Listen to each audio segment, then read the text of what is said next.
it doesn't really matter what I'm saying right now. My actions will speak louder than words. Hey there.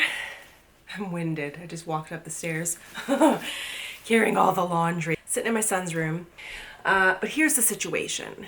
Once we stopped going to school, which was like March 13th, I'm pretty sure was the last day of school, my son Jack, who is 6 and in SK, he has gone through an epic growth spurt. Shoes, clothes, you name it, nothing fits. He has an abundance of clothing that he's not using. And it's honestly just, his room is constantly messy because everything's too small. So my little sidekick is gonna sit on the bed. I'm not a sidekick. Fine, you're a little parasite, whatever. I'm a nerd. No, you're not. You look so handsome today. Anyway, you're gonna tell me what you like, and we'll keep it, and what's too small, we're gonna put in here, and when we can donate things again, we will. Okay, let's do this. This is too small. Definitely. That's 4. That's Yeah. 4. Dude, you're getting so big. Do you like this? It still fits you. It's up to you whether you like it or not. Maybe or no? You just say no.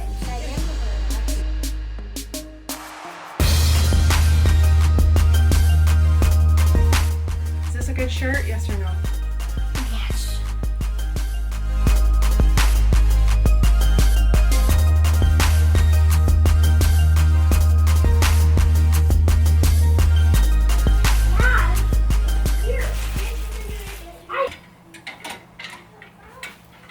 I actually can't get over how much Jack has grown in 1 year. Like, all of this is too small. Some of it he just doesn't like, but very few things. And then of course I got to organizing and just, ta-da, reorganized his whole room setup. So let me just show you. And this is all that Jack owns, which is very exciting. What? Yeah, aside from just a few things in the laundry hamper, which is hardly anything. He's a simple boy. I'm not. We've lost a shoe. But this is it. This is all his stuff. He's a very simple little dude. Check that. 1.5 bags of stuff. And then Esmé, I have started a bag. It's right there. So here's Esmé's room. This, I've probably told you before, but this room was like an office. So this is not a normal closet setup. Again, we've got plans to redo this, but we take our time with decorations. So I'm gonna organize Esmé's room. This is the before. No. Give me a second. I don't even know.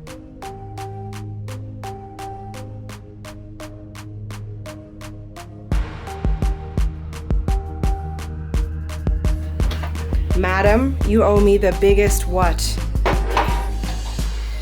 Thank you!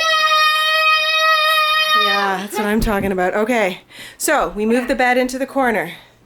Mommy put fairy lights around the top of the bed. Yes. And there we go. We organized the closet area.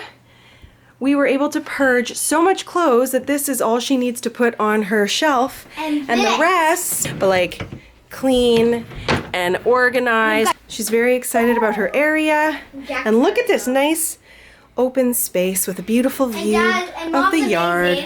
And you know what? I know some of you watching may be like, oh my gosh, why aren't you painting her walls?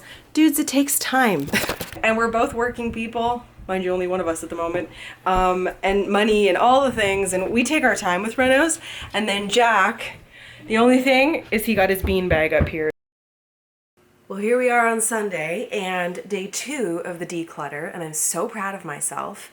Esmé's room looks incredible, and just the lack of clutter is just, I mean, there's gotta be some study around that about how it clears your mind, but even she was saying, Mom, I just feel so much happier in my room and everything is cleaner and lighter. And what a treat when you go through your drawers for it to be only clothes that you like and clothes that fit. And as you know, kids grow and change so quickly. And so I'm about to do that in this room, in my room with all of my stuff. I also wanted to say that right now with the pandemic, most donation centers are closed, especially the ones in my area. So I actually can't like rid my home of these clothes at the moment. And Dean, and if you know Dean, he does not like unnecessary stuff. So he's like, we're putting this on the curb. I'm like, okay, wait. Clothes are expensive. Children grow so quick. I've got to know somebody local. So I remembered that there's a woman local to me with 2 little boys who are like 2 and 4, maybe just younger than that. And all of Jack's clothes are 4T, 5T. And I'm like, oh my God, do you want any of this? So she's gonna pick them up. And as you do, you go through it. If you don't want any of it, you continue to pass it along. So that's awesome. And for Esmé's clothes, which are about sizes 6 through 8, one of her good friends is the eldest of 3 girls. And so there's 3 little girls who could all benefit from these clothing. And if they don't want them, I'm sure I'll find another house. But the mom of the boys is gonna come later. And then I'm like, wait, maybe she's the same size as me. And I appreciate that like women's clothing, adult clothing is, you know, far more subjective. It's personal taste, whatever. But I'm like, dude, if we're about similar sizes, do you want to just go through it? If you don't like anything, pass it along to someone else, because clothing is expensive. And I know that we're all trying to be mindful of how much we're spending, but people grow and it's nice to have like fresh start to clothes. And I'm a big fan of thrifting, and this is just like free thrifting. So I don't know, if you've got clothing sitting in your basement, maybe you could arrange a little clothing drop-off donation amongst friends. Why not, right? Okay, let's do this. I'm excited.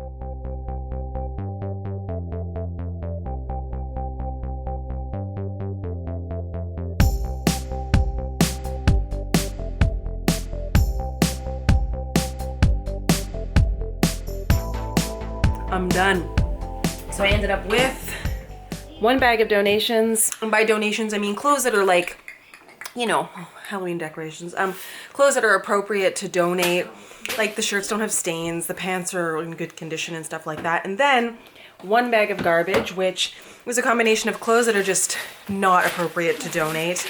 And then junk I found in my closet. I did decide to store my winter clothes. I ended up with 2 bins back here, so it's a combination of winter clothes and then some fancy wear that I'm not using at the moment. Put my suitcase, which will probably not get used for some time, up there, and then, you know, clothes that I still continue to wear, organized as much as possible. My workout clothes. I did not do any sort of like KonMari situation. It's a little too involved for me. And all these things are gonna go to a nice new home, which is exciting, so someone can actually use the things. And like I said to her, if she doesn't want to use them, just pass them along. So all good. So here we are, Monday, and it has been a big day on social media. The movement Amplify Melanated Voices is circulating, and it's an incredible movement, and of course I'm taking part. So I have silenced my Instagram feed from June 1st to June 7th, and I'm just excited to see and listen and pay attention to stories that are going to pop up for me. And I find it's like a week of reflection, contemplation, education, that type of thing. And something I'm planning to do, and I hope to share it with you here in the vlog, is like over the course of the week, you know, as I'm reflecting on things and learning about all sorts of stuff, sharing it with you, you know, how to speak to our children about this. I'm learning and trying to figure out the best way to navigate this. And so if I say things that are wrong, feel free to educate me in the comments. I'm all ears. This isn't about me. And so all I can do is speak from my perspective and kind of share with you my life as I do without being tone deaf. So that is my goal for this week, and always, to be honest. So anyway, I'm glad you're here. Let's do this week. Yesterday I was telling you guys that my plan for this week is to educate myself and help educate these two because it's important. I found another person. Oh, awesome. Okay, so what we did is, obviously, libraries aren't open right now. You know, we have limited access to stuff aside from the internet, but I wanted them to have something tangible that they could go after and learn about. And the kids and I have loved reading these books, which are the Goodnight stories for Rebel Girls. We have 1 and 2, and they celebrate women, from all over the world, and it's extraordinary stories about things that they've accomplished and overcome in order to accomplish those things. So I asked the kids to go through and put a sticker on every page that featured a Black woman and potentially an Indigenous woman. And I think I found 10 Black and Indigenous put together. Amazing. And we're talking about what it means to be white, what it means to be Black. I found 10. Amazing. As children who were born in Malaysia, raised in Canada, partially raised in Malaysia, have exposure to diverse cultures and multicultural experiences, even we have things we need to do and learn and grow. So we're gonna learn about some women and start our day with this. Wednesday, June 3rd, I thought I'd pop on here. I have found this week that my head is just swirling with thoughts and conversations and feelings, and there's so much happening, and it is such an important time right now. It has caused me to pause and think about my role as a white person, you know, on social media, but just also like in the world. And you know, what types of conversations am I having with my children? How am I leading by example? Am I being anti-racist? You know, how can I partake in all of this? And so I thought what I would do is just take a moment to share with you what I've been doing, some of the work on myself. And this is not by any means to take away from our Black educators, because let me tell you, there is a world of information out there, and I encourage you to seek it out. On my page, I share life. I share how I do life. And so I just thought I would share with you for those who look to me for guidance. So at the moment, I am reading a few books. It's by Jenna Arnold, and it's called Raising Our Hands. She had actually sent this to me. It's just launched this month, if I'm not mistaken. And it's how white women can stop avoiding hard conversations, start accepting responsibility, and find our place at the new front lines. Now, this book is written by a white woman, and so I appreciate that many of you watching may want to seek out information from Black women, women of color in the BIPOC community. And so the other book I'm reading at the moment is called Me and White Supremacy, and that is by Layla Saad, I believe. Let me just confirm that to be true. Yes, Layla F. Saad. I believe I'm saying her last name properly, on Instagram. Anyway, I will link everything below. So I'm taking this time, and I have been taking this time this week because I paused certain videos I was putting out. I paused a podcast. I've paused my own content on Instagram. But I took some time this week to just start the work and really evaluate myself as a human being. And then, of course, my role as a creator and what I'm bringing to the table. And is it as diversified as it should be? Are there as many amazing faces and content creators that I'm sharing that I should be from the Black community? And so that's what we're up to, having hard conversations with people I love, all of that stuff.